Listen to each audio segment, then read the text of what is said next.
First, welcoming everybody to this Ben webinar. Wanted to talk just briefly why are we doing this. You know, we believe that for our local community, our entrepreneurial community, we want to provide, education and content to folks who are running businesses or start thinking about starting businesses. So we want to bring in, folks that have really strong acumen in certain subjects, provide you the opportunity to learn from them.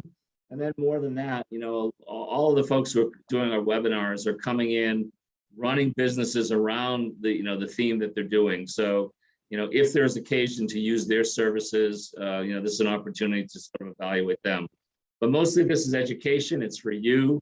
The rules of engagement for our webinars are, basically, if you want to come in, please use the chat function. It gets much better when we have a lot of folks on the line rather than just jumping in verbally. Myself and Kate, who you see on the screen, possibly, we'll try to manage the chat function. We don't want to interrupt Adam too much, and we'll just go by the flow of the conversation when we inject those questions. I'm not going to spend too much time on Adam's, and I hate reading stuff. He sent me a great paragraph to introduce himself. I'll let him do a little bit more of the introduction, but first time I ever sort of, met a shock jock. So it's not Howard Stern, but Adam's former life was on radio. And I think he told me that you did an interview. It might've been an interview with a basketball player that you thought it merited wider attention. And you tried to get, this interview that you did more attention. And that sort of drove you into, YouTube, how you market, and how you get the attention of folks. And you ended up getting your interview widely circulated and going viral on YouTube in the early days. So that sort of stimulated your interest in digital marketing and the power of that platform. I think you're born and bred East Coast guy. Went to Harvard using some of that knowledge, back in the days, and then, migrating into this digital marketing and how it can be effective using both creative talents, but also using metrics. And you'll talk about both in your webinar today. So with that, I'm gonna go on mute. I'm gonna pass it on to Adam. You can continue your introduction and then go into the topic, and we'll take questions as they come up. So Adam, thank you very much for leading this webinar today, and I'll pass the baton over to you. Yeah, thanks for having me. Yeah, that is right. My old job, what I used to do was a shock jock up in Santa Barbara, like we were talking about. I kind of had one of the first viral videos, just totally by chance, and kind of because I saw that the internet was slowly taking over from traditional media. So when I grew up, I was a big fan of radio, TV, newspapers. I actually did all of those as careers. Like I might as well have been in silent films, because as I was growing up, those got eaten away.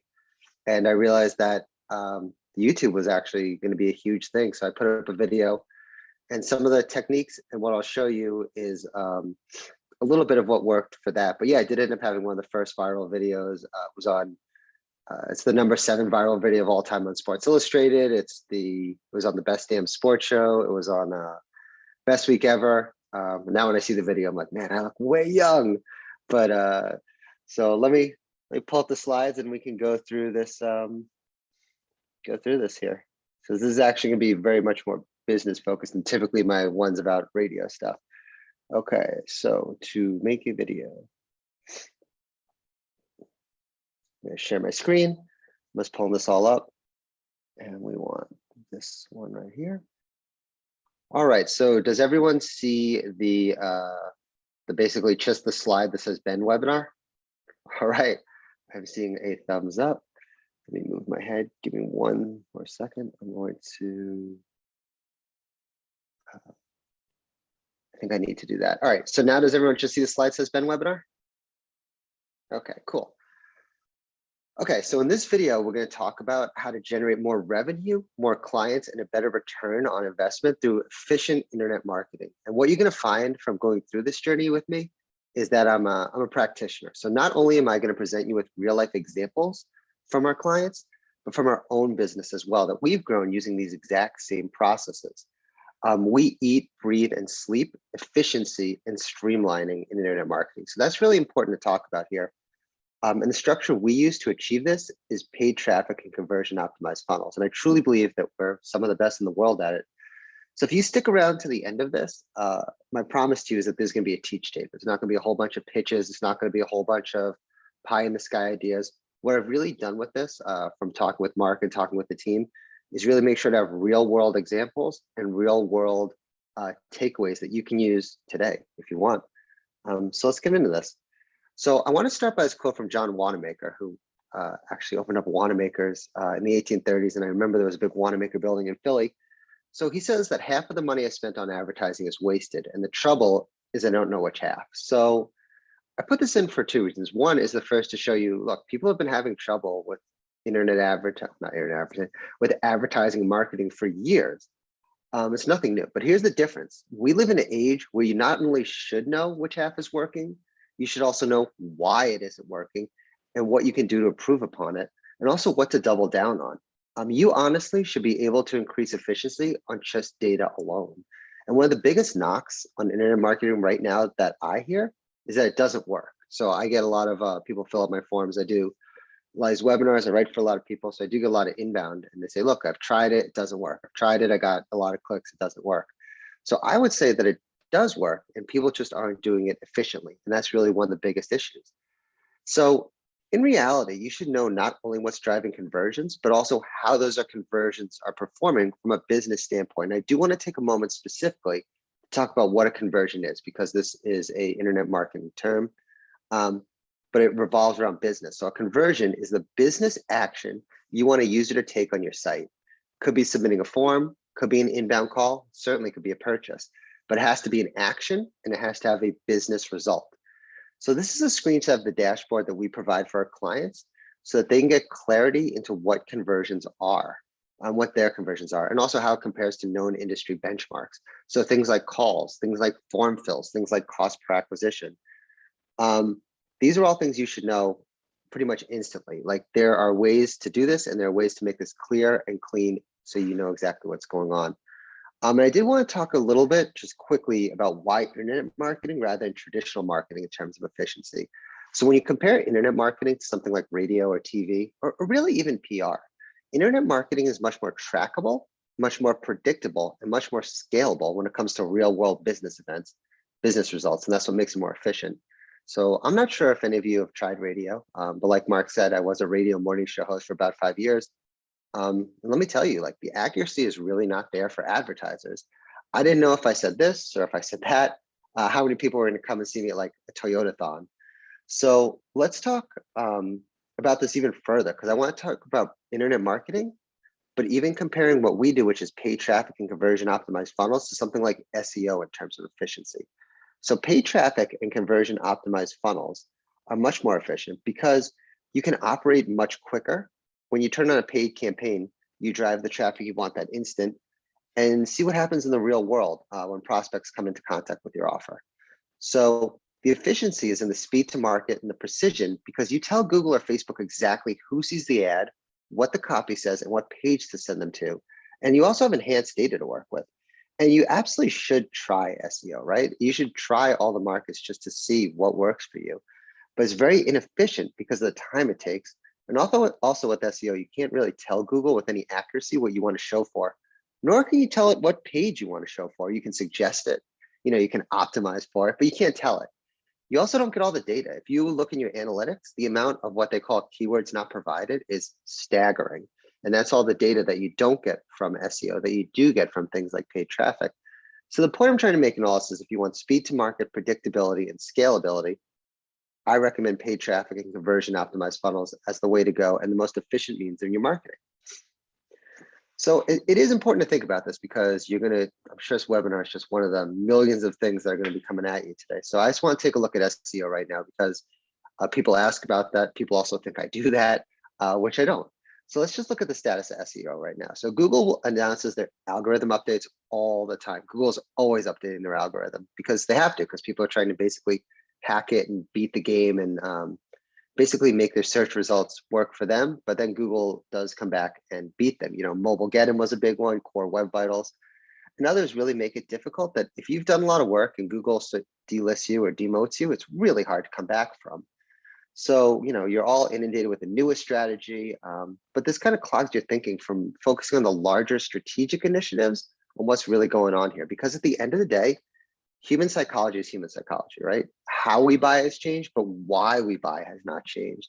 And you don't have to do that much or even know that much to get the results that you want. You just have to do and know the right things that will increase your efficiency and improve your margins. So you just kind of need to know the nuances of paid traffic and conversion optimized funnels that are not covered in all the generic blog posts that you see online. Blog posts whose kind of sole purpose is to convince you to give you the money to the company, and then they're going to drive internet results that are not business results. And we'll talk a little bit about the difference. And that's what we're going to talk about in this video. I'm going to give you 3 strategies that are working really well right now, that have worked in the past, and will continue to work in the future. And of course, I got to start with a little bit of social proof, just so you know why I'm qualified to talk about it, not just some hilarious guy from the radio. I've been doing this business for quite some time. So I want to really point out something here. What I'm not going to talk about is show you blurred out clients that I can't talk about with screenshots of clicks that they get every month. I don't care about clicks. I care about business results. So if I have one mantra and you take away nothing else, focus on business results, because you can't pay the rent in clicks. So this is a verified case study from one of our clients, Kukui'ula, a luxury real estate agency in Kauai. And like quite a few of our other clients, they came to us and they said they tried internet marketing and that didn't work for them. Their previous marketing agency had promised them the world, and what they got was a lot of cheap clicks. After applying our methodology to their campaign, we were able to get them more leads within the first month than the past 6 months combined. And that's Carmel's quote up there. And we practice what we preach here. Like I said, we focus on business results for clients, and we back it up with loads of verified case studies. You won't see us the focus in any of our case studies that we increase the amount of clicks, because as I always say, you can't pay your employees in clicks. And the beautiful thing about paid traffic and conversion optimized funnels is the speed to market, the control, the trackability. It just continues to grow and scale over time after you built that foundation. And as you add each new lead, it continues to grow your business. It's the opposite of any other path to market. It adds fuel to the fire. And that's one of the reasons why it's so powerful, because it grows and scales with campaigns and produces real world data instantly. You're not just sitting there writing these articles for months on end without knowing it. Like, I'm sure you guys have been in these situations. You don't know if it'll ever work. If you're happy with the quality and the quantity of the leads and the sales you're getting, you just increase the budget of the campaign. Another verified case study from Bamier de Smith, which is a law firm out of Santa Barbara, which, as we were saying before the call, my favorite place.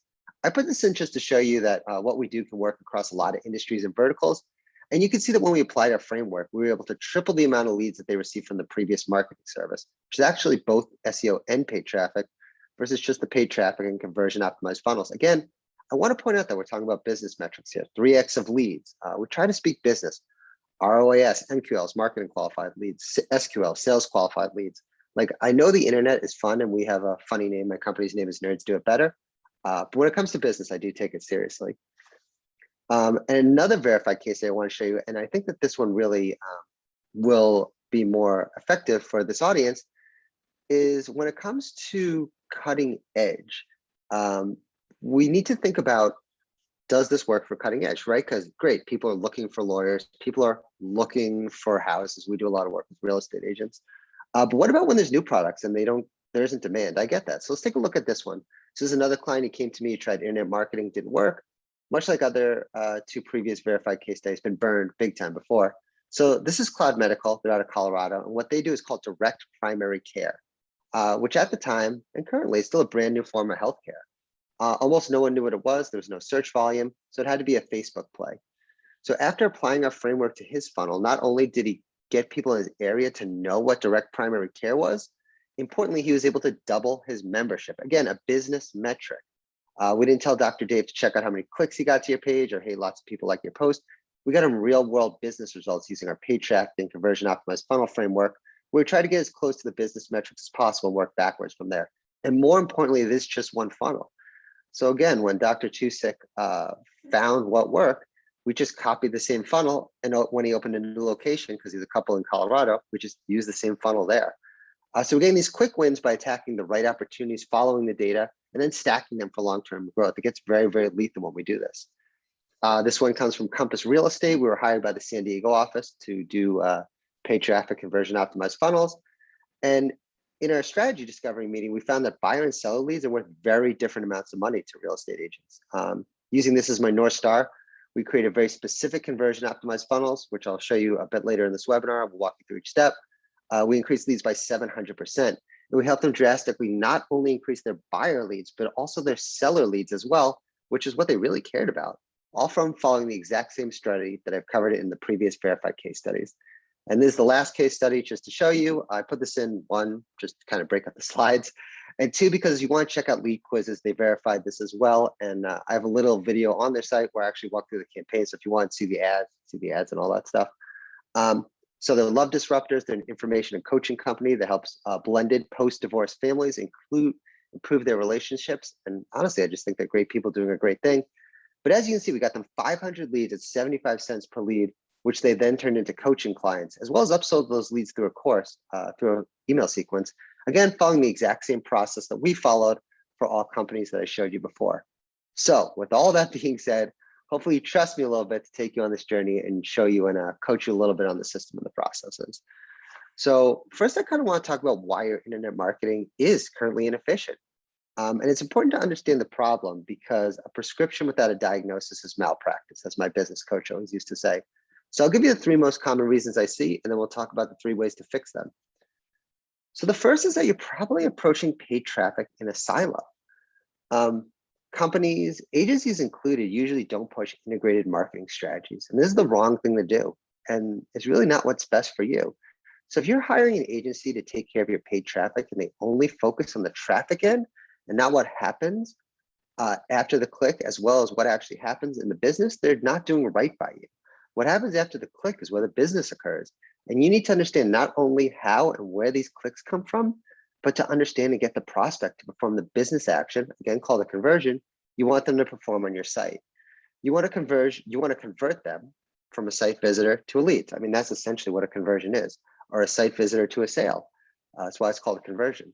So here's what I see happen over and over again when new clients come my way. They tell me that paid traffic doesn't work. Hey, we hired an agency, they drove a lot of clicks, didn't drive any leads, and we're just going to cancel it, and we're not going to do it anymore. So it's just a complete waste of time, Adam. They feel frustrated, they feel burned, and they don't know what happened, which is just so frustrating. Again, that quote, half of all marketing spend is wasted and you don't know what half, that quote should not still be in existence. You should be able to tell the minute, actually really just a second, where the lead came from, what device they're on, what network they were on, and certainly what your cost per acquisition is, and then how to improve it. So the click needs to be seen as more of like an entrance to your store. And that means that clicks don't generate leads, but they're actually a first touch point, right? So this is actually the back end of what we use to build landing pages unbound. So I don't have like a stake in their company or something, but I do like how they work. So think about it this way. If you just had people come into your store and you just had a bag of money that said put money in, and then you weren't tracking it, you weren't changing where the display is in your store, you weren't optimizing it, it wouldn't be a very good business. But by optimizing what the user wants based on where they are, what they search for, and previous interactions with the company, we can hone in on create small, business-focused, quick-loading pages called landing pages, which we will talk about in the very first section of this. And your cost per acquisition will go way down. Your advertising costs can go way down. But if you're not seeing that, if you're not understanding and optimizing what happens post-click, then you're honestly taking money out of your own pocket. So I want you to start thinking about the user first. How to tailor your post-click experience to deliver the best possible user experience for that specific user at that specific moment going forward. The second reason your marketing is inefficient is because you're not focused on business level impact. I know I harp on these things, but it's because you only have to know a certain amount of things, but you have to really, really focus on them. And this is really, really impactful. And I see this a lot with growing companies. I mean, Mark knows I work with a couple VCs out in California and specifically the Bay Area. They have all these new companies, you know, they want to be seen a lot. They want to get their name out there. Okay, that's great. But what about the business of it? It's really hard if you're not focused on the business. You know, people start seeing vanity metrics on the internet, like they look for the cheapest cost per click. You know, if an agency comes to you and they say, hey, we can get you the cheapest cost per click, either run or ask them if they take clicks as a form of payment. And I'll be the first to tell you, like, lead metrics can be important, right? That is a lead metric, but only in relation to how it affects your cost per acquisition, ultimately your return on ad spend. If you spend your time obsessing about your cost per click and not things like your cost per acquisition or your return on ad spend, you're sunk. You need to think about the quality as well, the quality of the leads, your revenue. So if you're focusing on the number of clicks, the views, the price of those individual clicks, those are just one metric. And it's an internet metric rather than a business metric. And at the end of this, I'll show you how to track the differences. So especially when it comes to Facebook marketing, I do want to point this out. They actually just had a really big win in court yesterday. You know, it can feel great when someone likes or comments, but that doesn't pay the rent. There's so many vanity metrics in Facebook. So what we need to do is reframe the understanding of what the important metrics are to shoot for and find your North Star and be relentless moving towards it. I'm going to show you through this process how we do this. I'm going to show you the proper way to think about your business metrics and how by structuring your optimization efforts, you can get way more business in a much more efficient way. And then the third and final reason that your internet marketing is inefficient is that you use the same offer regardless of the stage or prospect is in the funnel. Again, always be thinking about the user first, the prospect first. And this one's often overlooked. So this is a graphic that shows a basic funnel. So for example, when someone types into Google searching for what you actually offer, they're at the bottom of the funnel, and you can provide them an offer that has a high level of commitment, something like a consult offer that they have to commit their time to. Whereas if they're just scrolling through Facebook and they haven't previously interacted with your company and they see your ad and offer them a consult, you're sunk. It's too much of a commitment on their part for the stage that they're at in the funnel. You need to have multiple offers that match the different stages in the sales funnel. And doing this one change will get you more customers at a cheaper cost per acquisition if you want to really scale your company going above and beyond. And you really got to be great with this, right? There are so many marketing messages coming along. So especially, again, getting your prospect into the funnel, once they take that business action, it's so much easier to sell them to. It's actually kind of like Trader Joe's. Remember when they used to give out samples? Once you got a sample, you are much more likely to not only buy that sample, but buy many more things at Trader Joe's. So if you did want to learn more about this, I wrote an article about this in Search Engine Journal.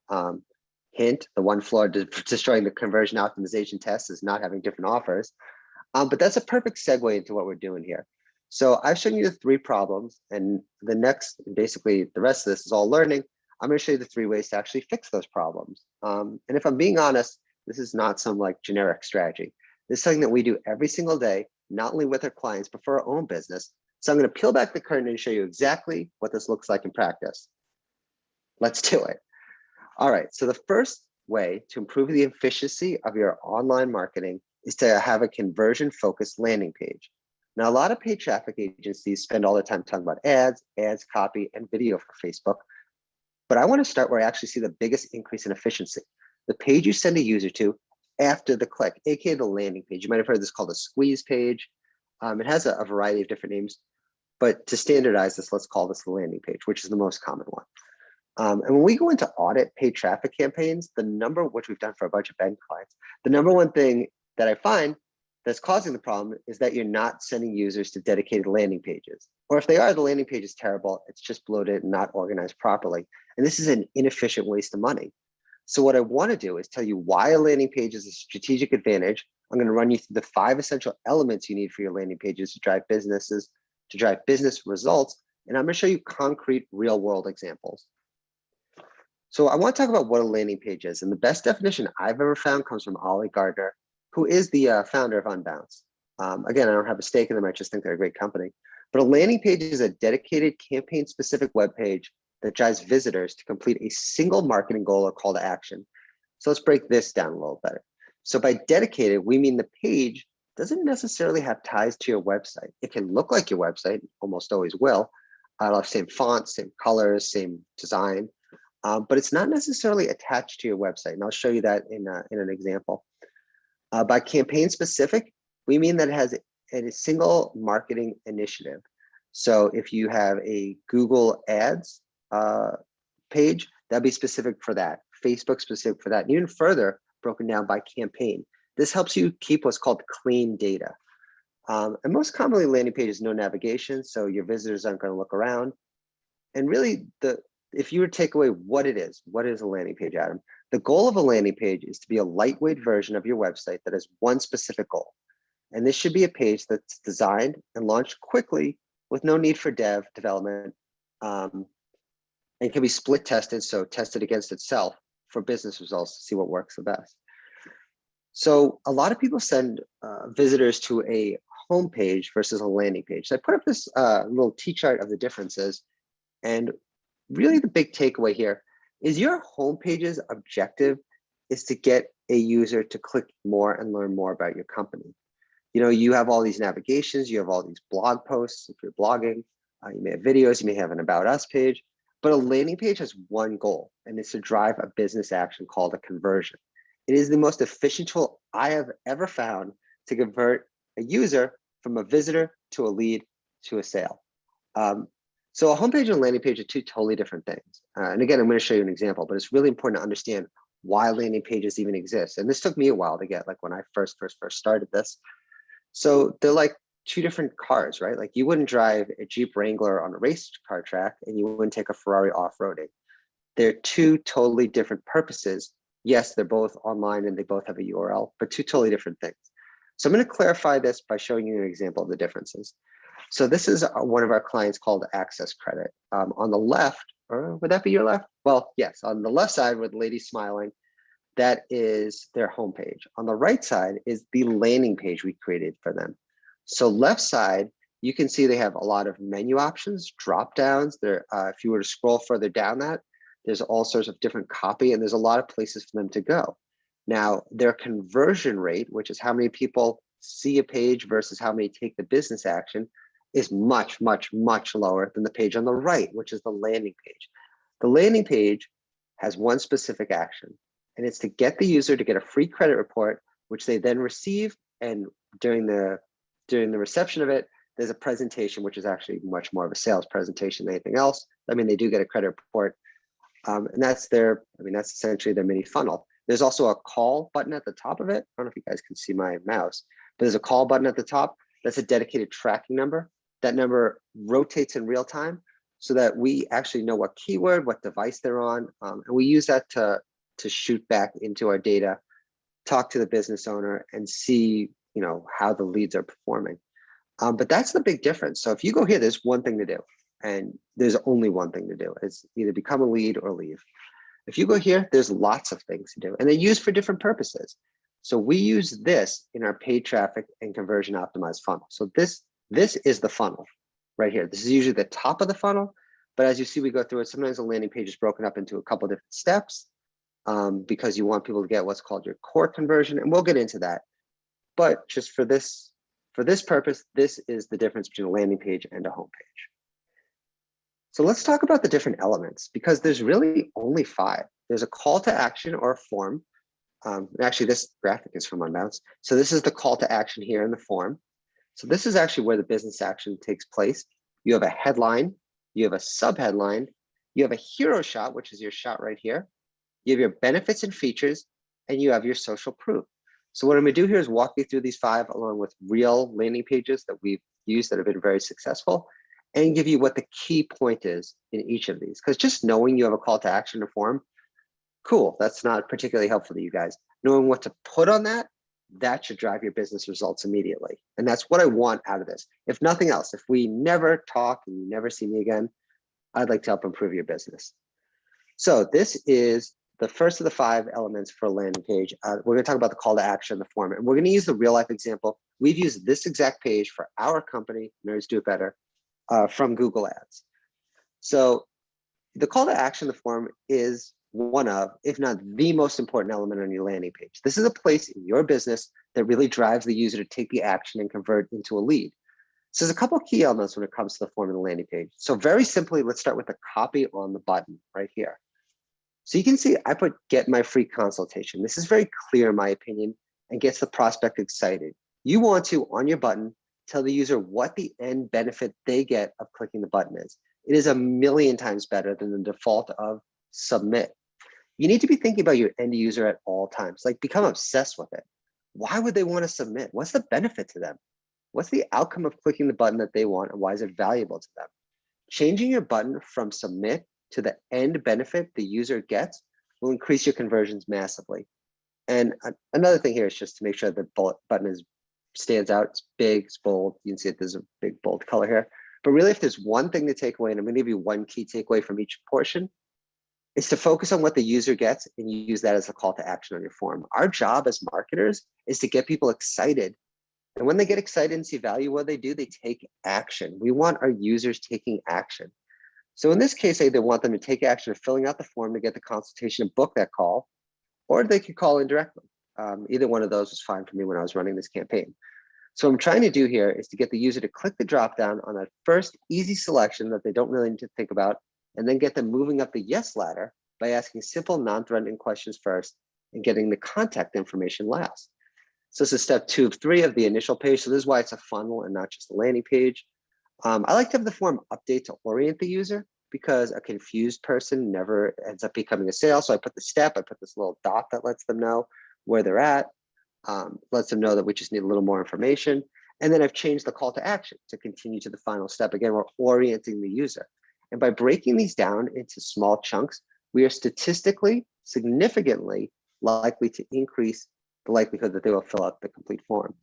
And then there's the final page where we're actually getting the final information. I do use the first 2 steps, but they aren't nearly as important as getting the contact information. Again, the call to action goes back to what the end user gets. So again, we're looking at what makes it valuable. We're making sure it's easy to see. We're orienting the user. And we're just trying to streamline and visualize it here. These are the conversion elements that are necessary within your landing page to get a user to convert. You're going to be driving very specific traffic to these pages of people who are actively searching for what you do. So it's kind of yours to lose, right? You want to get them in, you want to have that sales conversation. That's really what matters. And that's why we have a landing page, is to drive conversions, to take people, to get them excited through our copy, through our offer, and ultimately convince them that we're the best opportunity that they have to solve the problems they've been searching for. The second of the 5 elements of an efficient landing page is the headline and the subheadline. This example comes from a landing page for a client, Puma, which helps law firms market themselves. And this to me is the second most important element of your landing page. It's the first place to grab the user's attention, because the fact is, from the moment a visitor hits your landing page, you have 5 seconds to grab their attention. We know this from eye tracking studies that the headline and subheadline are the first elements that they read and see in it. And that's intuitive as well, right? So the key takeaway, the one thing to know about the headline portion, is clarity above all. Clarity beats clever every time, hands down. I have never seen a split test where clever beat clear. If a visitor can't understand exactly what you offer in 5 seconds, you're sunk. Just as a side note, there is a company called Usability Hub that specifically runs 5-second tests for you. They show it to people and they tell you what they think of your page in 5 seconds, not if they like it or not, but what you're actually offering. So your headline really needs to do one of 2 things: clearly communicate what's being offered, and promise a clear, specific benefit to the audience. And one other final little note on the headline that I found to be very successful is to never write about yourself, but think, what's in it for me from the user's perspective. So when you do that and you're writing about the user, you're usually writing in the second person.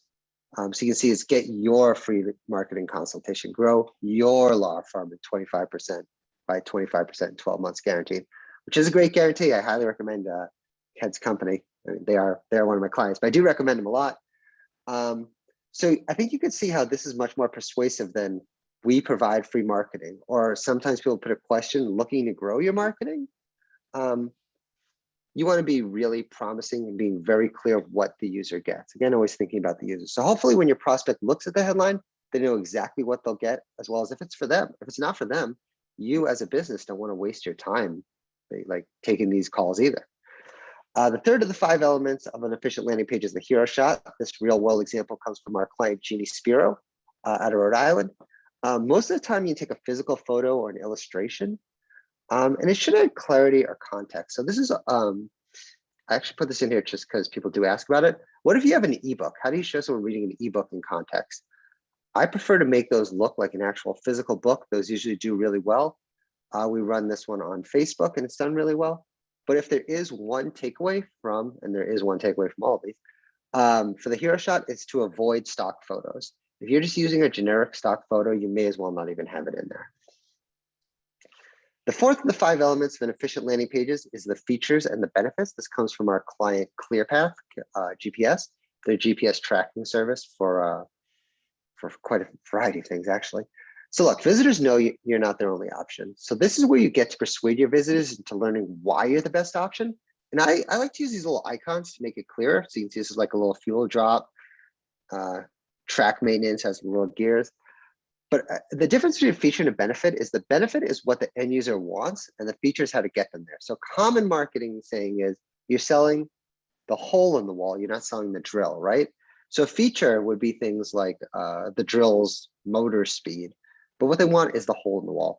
So these are the benefits here. They lower the fuel cost, they reduce the risk, they control the labor. So if there's one thing to take away from the features and benefits, is to sell the hole in the wall, not the drill. And the fifth and final element of what makes an effective landing page is social proof. And we'll use the real world example of the Nerds Do It Better page. Things like testimonials, press mentions, security seals, awards, case studies, other company logos all further convince a potential client that you're legit. Social proof is the key, and it helps people make a decision and drive them to action, right? So think about social proof just from the real world, because a lot of this stuff just is, the internet is in the real world, right? Like we have this artificial division, but it's the same thing. If you saw a restaurant and there was a line around the corner, you'd be much more interested in that restaurant than one that had nobody in it. And they can be kind of hard to get. So I suggest you start getting any sort of social proof you can now. And I suggest actually coming up with a framework for it, or a methodology, or a system. I'm a huge fan of systematizing pretty much everything I can. And that's how I get case studies. That's how I get all these client feedbacks, even how I got in all those blogs. You know, this stuff doesn't just magically happen. Like you really have to think this through and either come up with your own system or come to people with me who already have a system where it works. Because they really start to stack up and make a huge difference. So the one takeaway for the element of social proof to increase the efficiency of a landing page is get a lot of it. You want a lot of high volume of social proof. And a further one, make it as easy as possible for people to give you that social proof. So again, the 5 elements of the efficient landing page are a call to action that tells the visitor what they get, a clear headline and subheadline, a hero shot that is not stock, benefits that sell the whole and not the drill, and a high volume of social proof. Adam, Now, Adam, yeah. Adam, can I make a, there was a question from Ellen, and I don't know if this is the right time, but Ellen asked on the chat function, and I don't know if this is a technical question or not, but you know, how do you actually create a landing page separate from your website? Is that all tech, or what? You know, maybe Ellen, if you want to come on board and refine your question a little bit to Adam.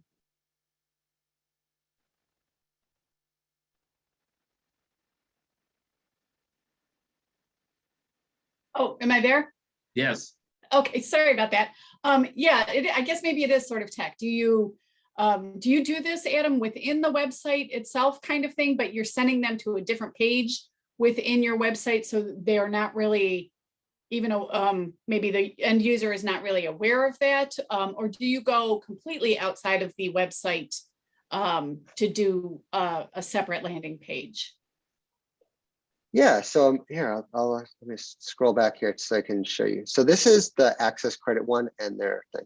Now they, as a client, said, don't worry about the colors, the fonts, just do whatever you think will work the best. What we typically do is match the colors and fonts so that there's really no difference. And let's say that this was accesscredit.com. This page would be something like accesscredit.com / whatever we want it to be, free customer report, something along those lines. And we build it typically, like I said, in Unbounce. There's a million landing page builders. That's just the one I've used in the past. So it lives on your URL, but it's built differently. Like this is a WordPress page, I believe. I don't remember off the top of my head, but this is built in Unbounce. So we typically build an Unbounce and match on the page. Now, if your hosting provider doesn't allow you to host on that exact page, I think we've had trouble with that. I think it was Kajabi. I remember the exact one. You do what's called a subdomain. So instead of accesscredit.com for this, it would be get.accesscredit.com. And the only way that anyone could ever come to these pages is through the channels that we have, through the channels that we send them to. So they don't exist in the sitemap either. Is that kind of what you were asking? Like, does it exist on the URL or how we built it? Yep, that explains it. Great, thank you. Cool. No, happy to help. Believe me, I know how confusing all this stuff is. All right. So pillar number 2 here to increase the efficiency of your marketing is your offer. And so one of the biggest reasons you're struggling is because you're using the same offer regardless of the stage the user's at in the sales funnel. And one offer is just not enough. It just isn't going to grow your business to the level you want to be at. You need to match the offer to the stage the user's at in the sales funnel. And I'm going to help you show you exactly how we do it. But before we do that, I want you to think of your offer as the single most important variable that you can change in your marketing, unquestionably. If you have the level of strategy and understanding that we do, and honestly, I've just done this a million times, you'll see how doing this aligns you to what the user is looking for and how you can get them to perform the core business action that you want, which I'm calling the core conversion. And I will show you very much in depth how you come up with your core conversion offer. I'm going to show you how to use this strategy really in any network that you want and to get your offer in front of the right person at the right time in the right stage of the sales funnel. Now, this doesn't mean that you can't get them to take the action you want, regardless of which stage that they're at. So we're going to talk about top, mid, bottom. But just offering a consult isn't enough. Just offering a sale isn't enough. It's just not going to push you up to the level that you want to be at. That's not why you're here. We need to make your marketing strategy whole, one that can work and meet users at different stages of the consideration cycle and still get the business result you care about. We need to start by focusing on your prospects and where they're at first as kind of glue between all your marketing efforts. And I'm going to show you how you can take this strategy and push it across everything and really distribute it and get in front of the right people with the right offer at the right stage in the sales cycle. And again, become the company that's able to acquire customers cheaper and more efficiently than your competitors. So let's talk about it. So just a supporting quote to give you more ammo what I'm talking about here. The average American sees between 4,000 to 10,000 marketing messages per day. And you probably knew something along those lines, right? So how do some of those messages break through? What is it about the message that makes some stand out and some disappear? Is it the copy? Is it the image? I would argue, and the stats would generally back me on this, that no, it's actually the offer that makes the biggest difference. And once you get your foot in the door and begin building that relationship with the client, getting them in your sales cycle, getting them to know, like, and trust you, they're much more likely to end up making that purchase from you. And this is just to remind you that you seriously need to think about your prospects first and be the company that actually meets them where they are. Because if you don't, your competitors will. So let's break down the offer funnel a little bit because this is really important. So one thing that we've been able to discover through a lot of our clients through testing, the two biggest levers that we actually have in terms of business metrics are the stage that the prospect is in the sales funnel and the actual cycle. Like certain people, your prospects can be very commitment phobic. If you ask for too big a commitment, like giving up their valuable time in exchange for a consult, too high up the funnel, then you're sunk. I want to make sure that you keep this in mind because there's so much content out there. But those contents are giving you micro metrics. They're not giving you the big lever you can pull. Again, we're talking stage in the funnel and offer. So let's look at this a little bit more here. Where we look at offers, or we break this down to a traditional marketing funnel by intent. There's top funnel, mid funnel, and bottom funnel. And the reason we do this is to understand what stage the audience is in the customer journey and what type of offers based on commitment levels that we need to put in front of them to get them to convert and eventually take our core conversion offer. And this one is really important because your core conversion offer is the engine that drives the efficiency in your business. Now, I'll break down core conversion offers based on verticals, but you want to save those for bottom funnel offers unless you use our yes ladder funnel, which I'll show you a direct example of. So top funnel offers are low commitment level. They're like quizzes, toolkits, and they're people who have never heard of your company before. You know, maybe the networks to promote it on include Facebook, YouTube, via demographic, psychographic targeting. Mid-funnel, they're courses, webinars. These are people usually on your remarketing lists, and you find them on Facebook or the Google Display Network. These offers have a higher level of commitment to where a prospect will spend time, commit their time with your brand, and bottom funnel is going to be that core offer. So for example, top of funnel, just think very low commitment, where the user is given very little information. They have to provide very little information, and they can consume the content in a very small amount of time and immediately adds a large amount of value. And how can we really add value to your customer? And what this really comes down to is really understanding your customer. So mid-funnel, we're thinking about results. So what you'll notice here is we're not talking about ad copy or keywords, right? We're talking about business level impact, because most often when your marketing is inefficient, you're not generating leads, it's because you built it up keywords or ad copy rather than offers. You took what the agency said, hey, these keywords are cheap, let's send them to the homepage. We didn't think about what the prospect cared about. And then once you understand your core customer and what stage they're at in the funnel, it's just about solving the problems and understanding where they are and how they consume your offer. So for example, I work with a bunch of lawyers. they really prefer to read. So I might offer as a top of the funnel a white paper, whereas I work with a lot of real estate agents, they prefer to see videos. So top of the funnel will be a video offer. So this is really how I think about offers. And again, I think about these 3 stages we need to understand, and that in each one of these stages has a different intent or goal that we need to match our offer to hit the goal, the prospect, with the lowest level of commitment. Again, top funnel is about value adding, mid funnel is results. It could be case studies, could be webinars, and the bottom funnel is the core offer. So let's just break this down with real world examples. So if it's top of the funnel, these are visitors who are having their first touch point with your brand. They don't really know who you are, and they're not really looking for what you have to offer. These are users who you can target via demographic and psychographic targeting, but they're not necessarily looking for your product and they don't know you. These are people who end up on your site, landing page, or even mobile app install, and they don't really know you. And so a lot of times they're not really even sure how they got there. So you can imagine this type of traffic has a very low probability of converting on your core offer, which is your main objective. So you really want your core audience, you want to figure out what entices and interests them, and gets them to stop scrolling through Facebook and YouTube, a scroll stopper, and gets them to be excited, where they're willing to take a business action of a small commitment device and providing their first name and email. So some examples we have include quizzes, which are easy to fill out and they're kind of like diagnostics. It's so much more engaging to say, discover how much you can save by switching to XYZ than 10 ways to save with XYZ. Very top of funnel, works very well, very engaging. Email newsletters work really well on this one. You know, you can have an email newsletter that actually provides real value. So if you use this, you really need to provide an explicit reason for them to sign up. None of this just sign up for a newsletter. Again, think about the end user. What's in it for them? So I'll show you this on an example on the next slide. And finally, toolkits are a pretty good one. You know, you can use this tool to get XYZ, provides immediate value. The tools are, I'm not gonna say easy, somewhat simple to build these days. There's a whole bunch of ways to do it. We use Google Sheets for quite a bit of it, and it works really well. You can then use that email that you get from them for remarketing across Facebook, YouTube, and Google, and move them up the value ladder. So here's an example of the top of the funnel offer, and this is from Compass Real Estate, and exactly what I told you I was going to show you before. And you can see this is a very top of funnel offer with a very low commitment. Over here on the left side, this is essentially sign up for an email list. It's an early notification list for properties under 750,000 in San Diego, and call to action, yes, please notify me. And this did really, really, really well. Like I said, it drove 700% more conversions. So audiences know this is easy and engaging, and this is actually a really good example because it's actually a multi-step funnel, which I'm quite a big fan of. Once they fill this out, they fill out a bit more information here on what I call the bridge page. I know you guys can't all see this, but it's what are you most interested in? Home, unit, new build, tear down. And then we also realize if people are looking to buy a home, they may also be looking to sell a home. A certain percentage of them are. That's actually how we end up getting them so many seller leads. But it all started with this very top of funnel offer. Now, if we had just said, hey, you want to talk to a real estate agent and get a consult on Facebook, it wouldn't have worked.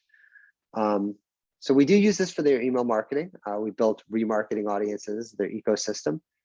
As we build this more and more over time, it really just continued to add value. And this is a really good example of why you need to think about your customer journey and the stages in their funnel rather than just a consultation. So like I said, as this continued to grow and as people continue to get these properties every week, a certain percentage of them would take the agent up on that, and he ended up selling some properties on it. So now let's look at the mid-funnel offer stage match. And this is where you can ask a little bit more because they do know you in this stage. The mid-funnel still continues to include YouTube and social like Facebook, but these are people who have had a touch point with your company before. Offers can be things like courses. Now, again, we're talking about commitment level. If someone's taking a course from you, it's a bit more time than just filling out an email, right? You know they're going to be spending time with you. You know, I like courses a lot. They work really well. People get to know, like, and trust you. Real case studies work really well. As long as there's a story to them, and they're not just like, hey, here's a straight up case study. It really showing how you accomplished it really drives a lot to it. And if there are videos, you can also retarget people based on the percentage of the video that they watched. And you know if they're watching the video or not. Webinars can be really good as long as you provide actual value, which I hope I'm doing here. And you can also remarket to prospects based on the percentage of the video that they watch. I also like webinars and podcasts as well, because at the end of the day, people do business with people, right? And you come across as much more of a person on webinars and podcasts instead of just writing. I've noticed a real difference between the leads I get from webinars versus people who have read what I wrote. It's not even close. They're so much friendlier. They're so much warmer when they come from a webinar. So here's the real world example. This comes from Doggy Dan, one of our clients. And this one's done really well, driven a ton of leads and end up being a ton of sales. And this is, again, for people who already knew Doggy Dan. So this isn't people who are cold audiences. You know, maybe they've read one of his articles, they've seen one of his videos. This is the next step. It gets them to see him as the real thought leader he is. It provides value, and it gets people to make that connection. So this is the 3-day challenge, which we actually came up with at the beginning of COVID, because you're in your house, right? Way to transform your dog or puppy without leaving the house. And this offer built the email list and continues to build, and he continues to sell to them. We track revenue based on what's known as first touch attribution. So I can tell who's bought based on who's originally came from this funnel. We use the email as the key. If you guys ever do software, so that's our key. And I can tell way down the road if they came through this funnel, you know, if they bought. It also lets us know lead and lag time on purchases and average order value per challenge. So this is a beautiful challenge to remarket off the back of. Anyone who signed up for this is clearly interested in improving the training for dogs, right? You have to be a complete psycho to not be interested in that and then go through this training. And we track the percentage of the training videos they watched as well. And we also do different offers based on how they responded to the form. So this is actually something. So this is obviously a slide, but if you click this in real world, it pops up and asks you a couple questions about your dog. We will give you different offers based on your dog and what the challenges that they're having as well. We can set up remarketing ads. You know, if you're still having trouble training your dog, we can help you, something along those lines. Everyone who takes this challenge is a potential customer. And because they've interacted and gotten value from it, they're much more likely to be a customer as well. And then the final one is bottom. So this one I want to spend a little time on. These are the core commitments, the core conversions I was talking about. So we do a lot of lead gen, obviously. So if your offer is over $1,000, your core commitment is probably going to need to be a consult. It's very unlikely that you're going to be able to sell something for over $1,000 without getting a consult. Could happen, but it's unlikely, and I would say it actually hurts your bottom line. If you're in new technology, trials work really, really well. You know, give someone a 7-day trial, 7-day, 1-day trial if you're concerned and want to see if they'll put in their credit card information, but 7-day free trials work really well. A lot of software as a service companies do it. If it's difficult to understand, demos work really, really, really well. If it's a commodity, you can just do a quote. So like I have a bunch of pavers. So one paver is essentially the same as another. You can just give a quote for that. And if it's under $1,000, you can try for purchase. Although I would say, like, generally it would be better to do a consult. I mean, they just work so well. They can be a pain, but you know, it's business. Like, you sometimes have to do stuff you don't particularly want to do. So just as an example, this comes from our client Renegade Bio. They're a COVID testing company out of Oakland. People don't need a book, right? If they're testing if they're typing in COVID testing near me, let's get them to schedule a test, which is exactly what happens when they click that button. So there is one exception to this, which I discovered, I don't even remember how I discovered this, but it's the Yes Ladder Warp Speed warm-up, where you're able to actually take a bottom funnel offer and get a top funnel person to take it. And I'm going to show you exactly how we did this with a real world example. So this is that Cloud Medical client I was telling you about. So they came to me, they said consults didn't work. So we started thinking to ourselves, how do we match the stage the visitor is in with when they know nothing about DPC, direct primary care, with the offer?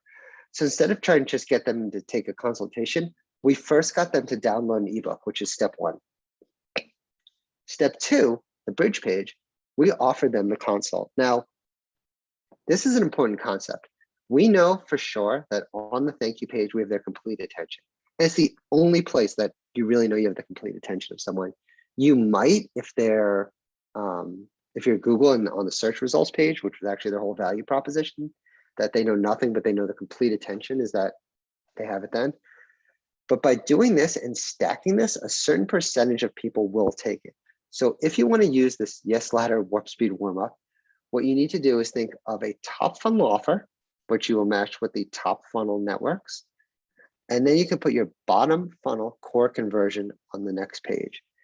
It doesn't always work, but it does work enough that it's worth trying. and it costs you nothing to put on the thank you page, right? So I highly recommend at least trying this out. It's worked for a couple of our clients. You saw in Compass, we were even able to upsell and see like if they were a seller lead as well. So really, this is the most important thing for your business right now. It's understanding the customer journey in your offers, how to segment your audience, how to come up with offers, how to create offers, and how to distribute your offers with the stages in the customer journey. And this, if you do want to read more, I think I included in the slides all the links. This includes a lot more examples from Search Engine Journal. I wrote this article. I write for them a lot.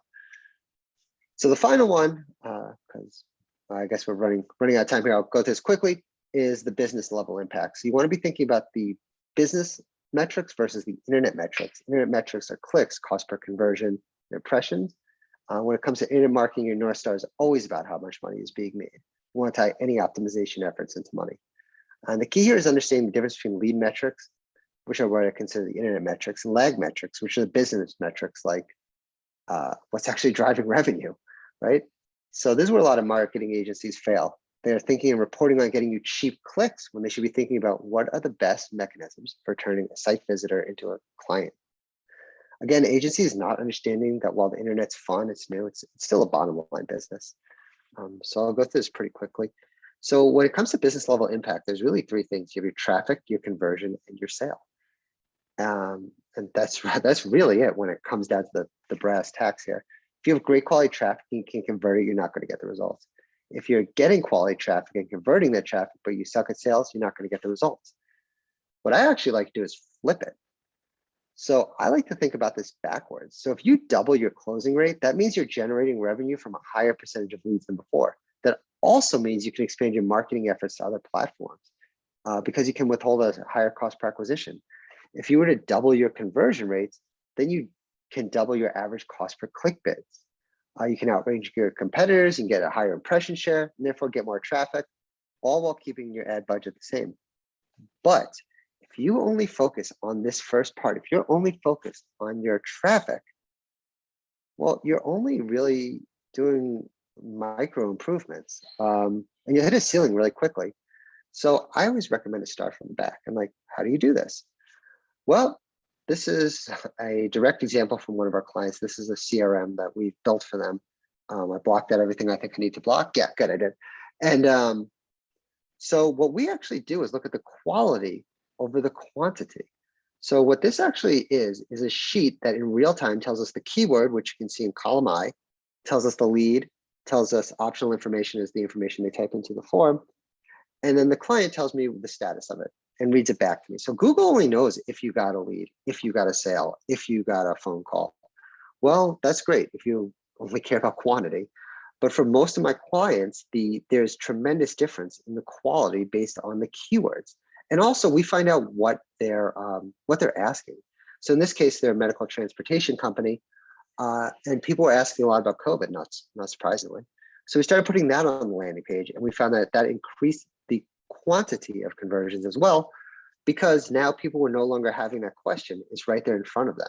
But let's just say that we found that a certain keyword was driving a type of lead that was much more profitable for the client. Well, we're going to really bid much more on that keyword. And this is the Google Ads network. Another one to think about too is, from a business standpoint, is calls versus form fills. Calls are way more valuable than form fills. They're 5 to 10 times more valuable. And as you can see just from this here, this is a direct screenshot too.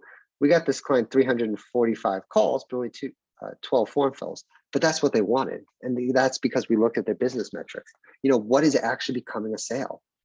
Calls are great because they overcome objections. So people are always going to have objections, and you need to actually talk to them. And fast response. People on the internet want stuff yesterday. Be fast in your response with it. Here are 3 ways to get more. You can do click to call ads, which is directly this. This is a Google click to call ad. Definitely drives calls. Click to call on the page. So when this is mobile, this is click to call. And put the call to action in your, put the call in the call to action, right? So see how this says call now here? That's a great way to tell people what you want them to do and actually get them to do it. And then the final bit is attribution modeling. This is going to be way longer than it needs to be. So I'll just tell you this. There are different ways to decide what the business level impact is.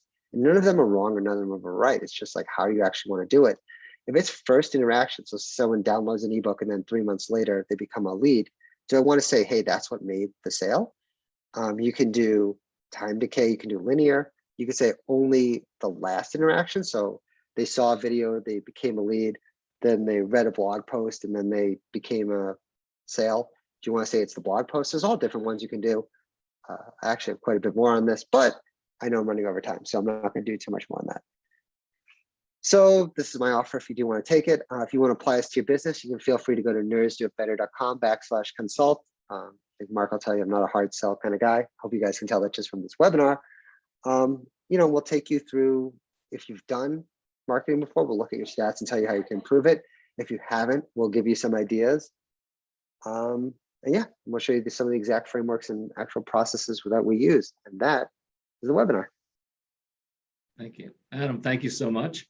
We come to the formal, end of our hour, but we'll hang on a little bit. If there's questions that people want to ask now, please, use the chat function, and we'll stay on as long as we have some questions.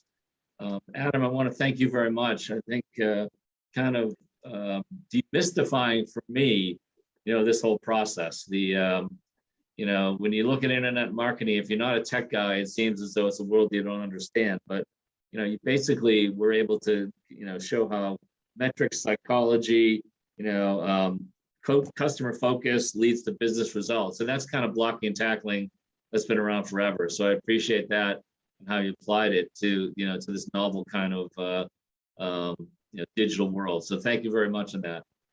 If there's any other questions, first I will mention that this is being recorded.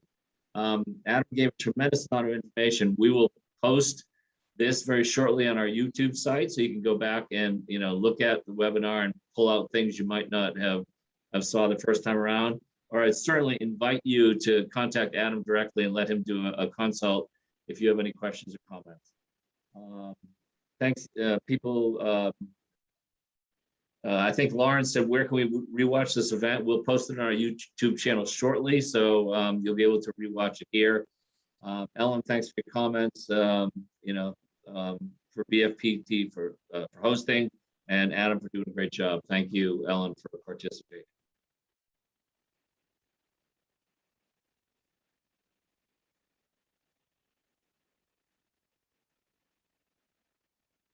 Okay, well, if there is no other comments, I know we've taken your time. And Kevin, thank you very much for your kind words there.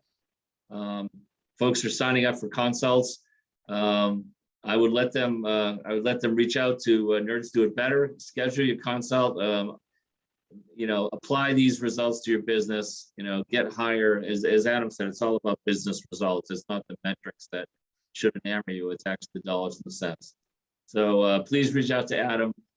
Thank you very much. We hope to have another intriguing webinar in about a month or so. And Adam, enjoy your time on the West Coast, and thank you all very much today for participating. I'm going to end it in about 10 seconds. Thank you.